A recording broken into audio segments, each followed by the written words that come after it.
Fala, meus magrelos e minhas bombadas. Eu sou o Magrelo Bombado e hoje eu vou pregar aqui a palavra de Deus. Mas antes eu queria fazer uma pergunta. Quando as coisas dão errado, você costuma reclamar? Reclamar que tudo dá errado? Bom, eu costumo reclamar bastante, para falar a verdade. É uma falha minha. Só que com Paulo a situação foi diferente. Bom, em Filipenses capítulo 1, Paulo ele já começa com uma saudação, né? Paulo e Timóteo, servos de Cristo Jesus, a todos os santos em Cristo Jesus, inclusive bispos e diáconos que vivem em Filipos, graça e paz a vós outros da parte de Deus, nosso Pai e do Senhor Jesus Cristo. Ação de graças e súplicas a favor dos filipenses. E Paulo continua: dou graças a meu Deus por tudo que recordo de vós, fazendo sempre com alegria súplica por todos vós em todas as minhas orações, pela vossa cooperação do vosso evangelho. Desde o primeiro dia até agora, estou plenamente certo de que aquele que começou boa obra em vos há de completá-la até o dia do Senhor Jesus Cristo. Aliás, é justo que assim pense todos vós, porque vos trago no coração, seja nas minhas algemas, seja na minha defesa e confirmação do Evangelho, pois todos sois participantes da graça comigo. Pois minha testemunha é Deus, da saudade que tenho de todos vós na terna misericórdia de Cristo Jesus. E também faço esta oração, que o vosso amor aumente mais e mais em pleno conhecimento de toda percepção, para aprovardes as coisas excelentes e serdes sinceros e inculpáveis até o dia de Cristo, cheios do fruto de justiça, o qual é mediante Jesus para a glória e louvor de Deus. Ou seja, ser inculpáveis até o dia de Jesus. Significa chegar naquele dia e não ser pego de surpresa. Significa tu chegar naquele dia e ouvir do Pai: venha, filho, eu te conheço, toma aqui tua coroa. Porque muitos vão chegar naquele último dia e vão ouvir: afaste-se de mim, porque eu não conheço vocês. E bom, sobre a murmuração que eu falei lá atrás, aqui que entra o tema do vídeo. A situação do apóstolo Paulo contribui para o progresso do Evangelho. Quero ainda, irmãos, cientificar-vos de que as coisas que me aconteceram têm antes contribuição para o progresso do Evangelho, de maneira que as minhas cadeias em Cristo se tornaram conhecidas de toda a guarda pretoriana e todos os demais. A maioria dos irmãos estimula do Senhor por minhas algemas, ousam falar com mais desassombro da palavra de Deus. Alguns efetivamente proclamam a Cristo por inveja e por porfia, outros, porém, fazem de boa vontade. Estes por amor, sabendo que estou incumbindo da defesa do Evangelho. Aqueles, contudo, que pregam a Cristo por discórdia, insinceramente, julgando suscitar tribulação às minhas cadeias. Todavia, que importa? Uma vez que Cristo, de qualquer modo, está sendo pregado, quer por pretexto, quer por verdade, também com isto me regozijo. Sim, sempre me regozijei. Ou seja, Jesus estava sendo pregado de todo jeito, mesmo que fosse com intenções erradas. E outra coisa, o povo ele quer colocar metáfora em tudo. O povo ele quer colocar metáfora em tudo. Tipo, quando eu li esses textos pela primeira vez, eu pensava que Paulo estava falando que ele era preso em Cristo no sentido de espiritual, que ele se largou do mundo, mas não é no sentido metafórico da palavra, no sentido simbólico, uma parábola, não. Quando a Bíblia fala que Paulo era o prisioneiro de Cristo, ele literalmente era o prisioneiro de Cristo. Ele era preso por causa de Cristo. Ou seja, não tem nada de simbólico aqui. Era uma coisa literal que acontecia com Paulo por causa de Jesus. Mas a gente costuma dizer que é simbólico porque para ficar mais bonito. Mas eu só estou falando a verdade. Paulo, ele realmente era prisioneiro por causa de Jesus. Ele era preso, ele era perseguido.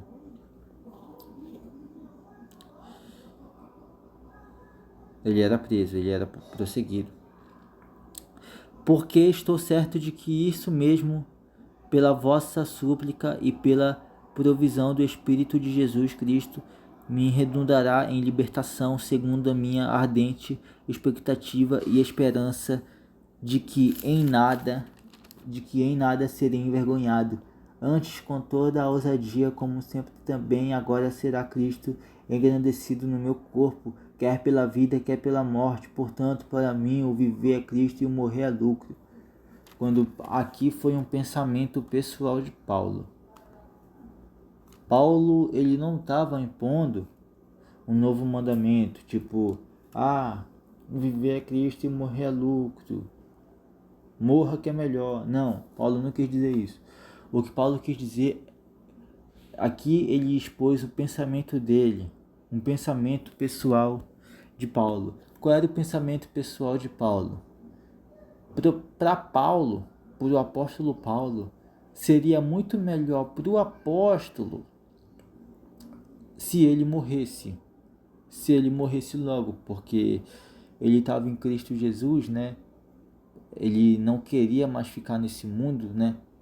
O apego que ele teve por Deus era tão grande, que ele simplesmente já queria ir embora desse mundo. Então, se Paulo morresse, estaria tudo bem para ele. Mas Paulo, por amor dos seus irmãos, né? O amor que Paulo ele realmente tinha não era só para cumprir um mandamento ou obedecer a Deus. Também ele fazia isso, mas Paulo ele tinha um amor genuíno pelos irmãos.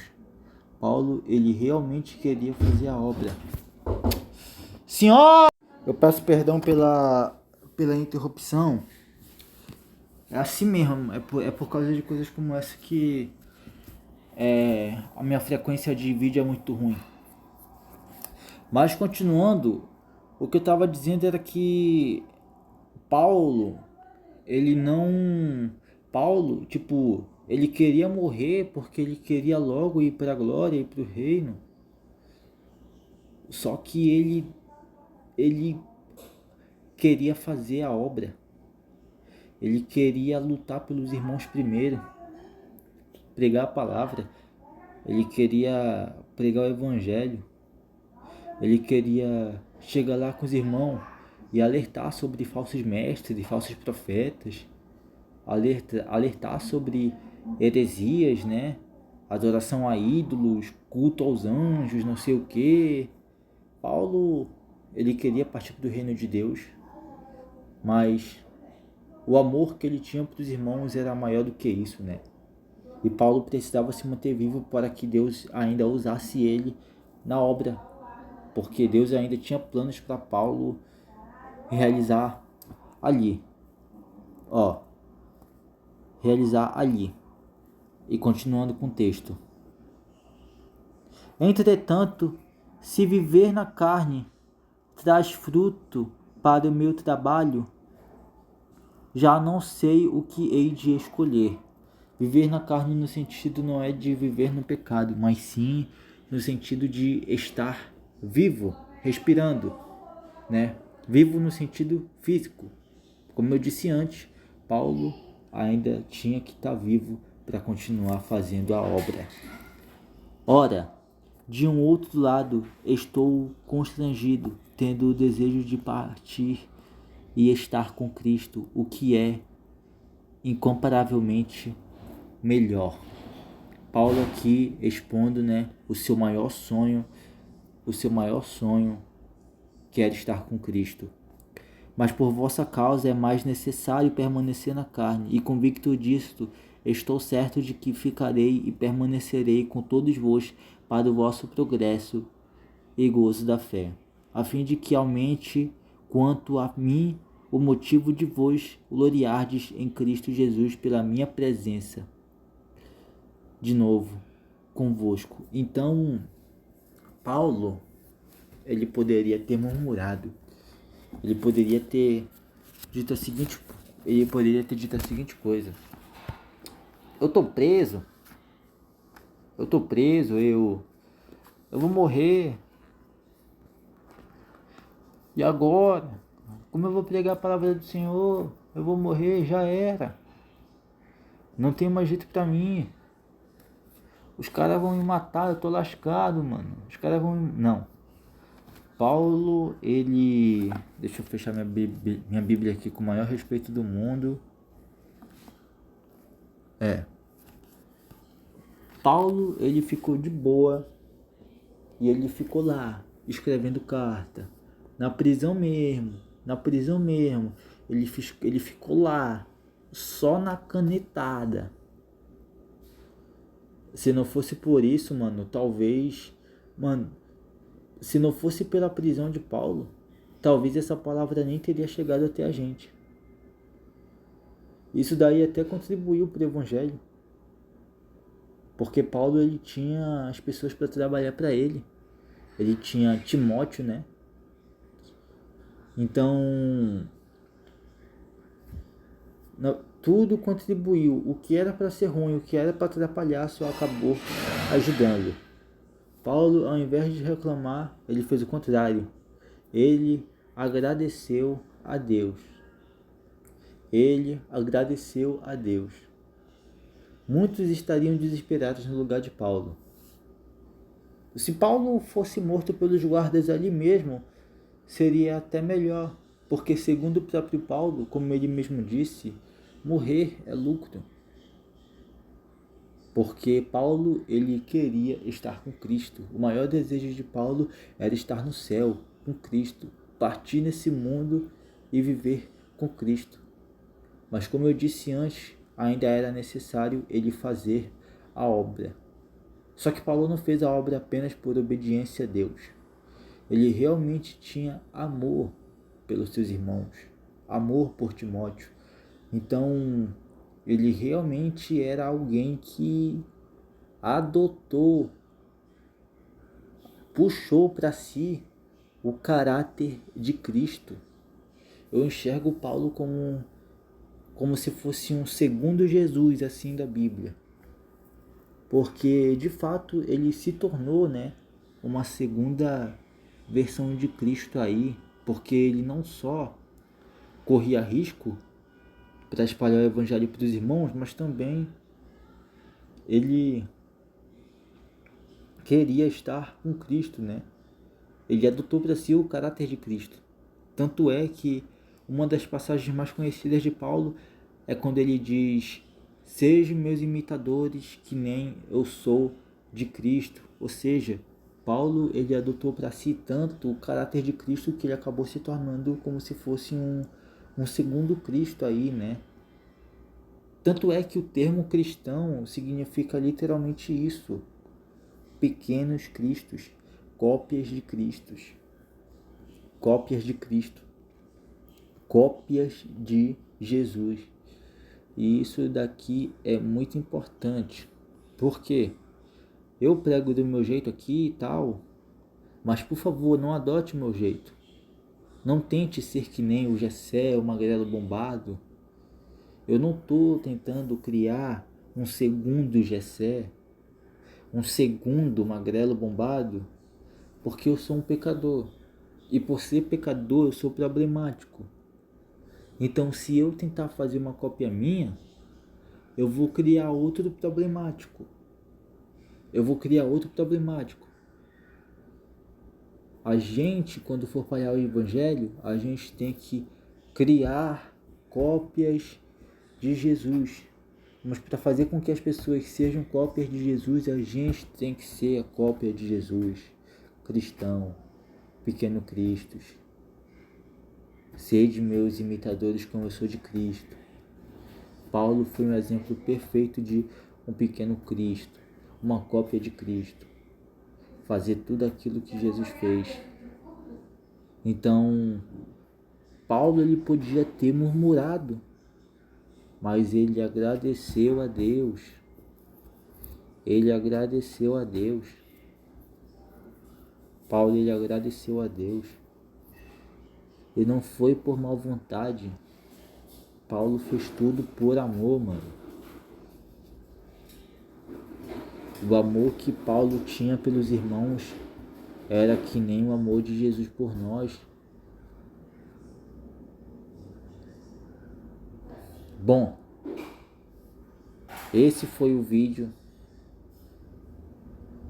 A lição que fica é: reclame menos e agradeça mais. Eu sei que falar é fácil, porque tem muito momento na vida que a gente reclama. Eu mesmo sou muito falho nisso. Mas quando tu acordar, sei lá, tu pode estar tu vai dormir. Quando tu acorda, agradece a Deus porque Ele te deu mais um dia, cara. Quando tu levantar da cama, agradeça a Deus que Ele te deu capacidade para levantar, cara. Se tu tem comida em casa, se tu tem roupa para vestir, agradeça a Deus que tu tem comida em casa, que tu tem roupa para vestir. O negócio mesmo é ser grato a Deus, porque a murmuração ela não vai levar a lugar nenhum. Bom, esse foi o vídeo. Espero que vocês tenham gostado. Fiquem com Deus e um abraço do Magrelo.